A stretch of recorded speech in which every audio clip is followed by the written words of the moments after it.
Bom sábado a todos.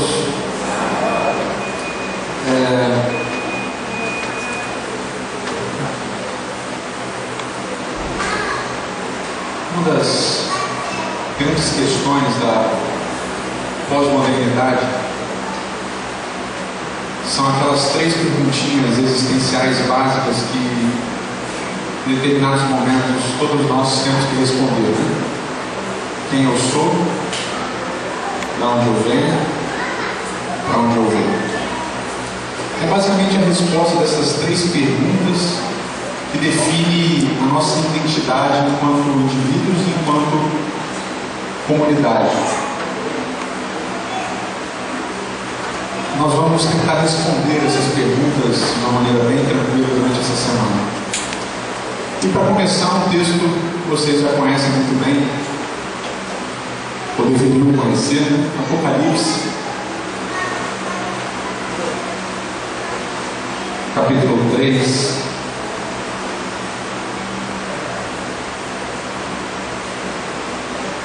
O texto, na verdade, principal ou inicial, na verdade, primordial, para respondermos a pergunta: quem nós somos? Quando estudamos o livro do Apocalipse e estudamos as 7 cartas, as 7 igrejas, tradicionalmente dividimos essas 7 cartas em 7 períodos históricos. Vocês sabem que no último período, a última carta é aquela que se refere exatamente a nós outros no dia de hoje.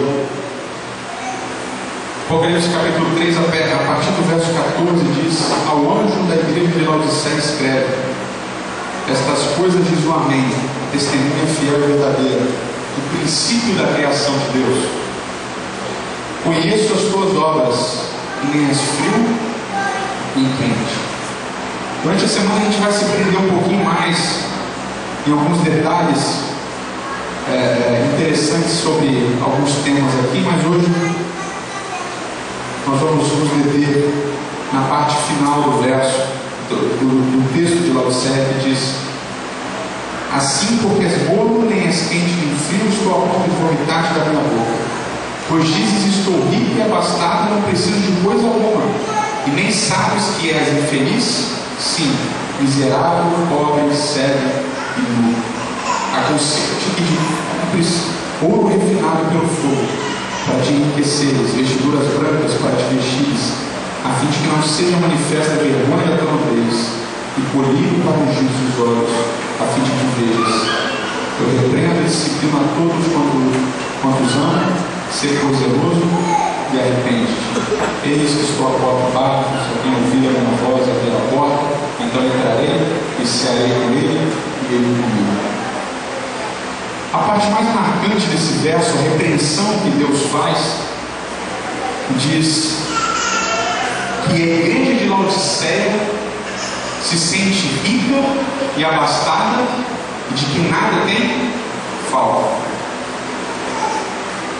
E o texto diz que Deus convida essa comunidade a comprar dele mesmo vestiduras brancas, ouro e assim por diante, colhido para os olhos. Ou seja, qual é o centro da repreensão que é feita à igreja de Laodiceia? Qual é o centro? Alguma ideia? Não é retórica, vocês podem participar.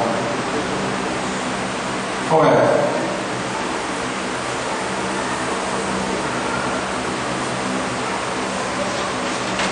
Nada? Tudo bem. Durante a semana vocês vão se soltando mais, tá? O centro da repreensão à igreja de Laodiceia é a falta da graça. A falta da graça. Por quê? Qual é o discurso de Laodiceia? Eu não preciso de nada. Eu tenho tudo. Eu não preciso de nada. E quando eu leio esse verso, eu me lembro de uma história extremamente forte, o discurso mais forte que Cristo fez quando esteve nessa terra. João capítulo 6. Pode abrir João capítulo 6.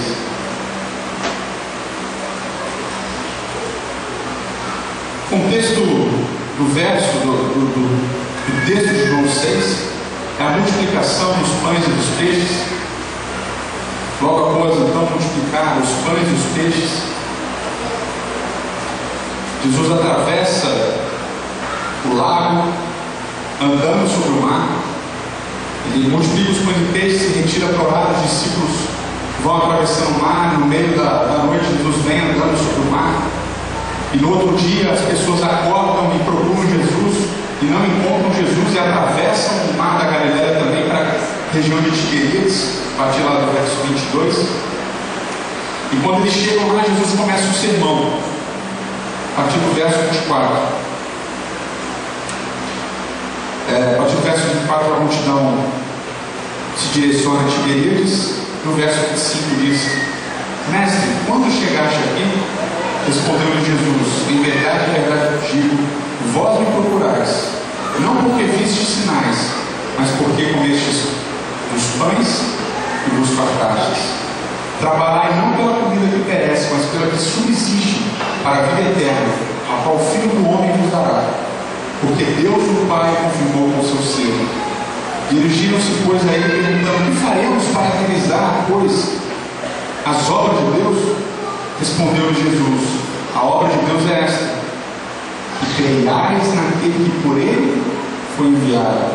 Então lhe disseram: Que sinal fazes para que vejamos e creiamos em ti?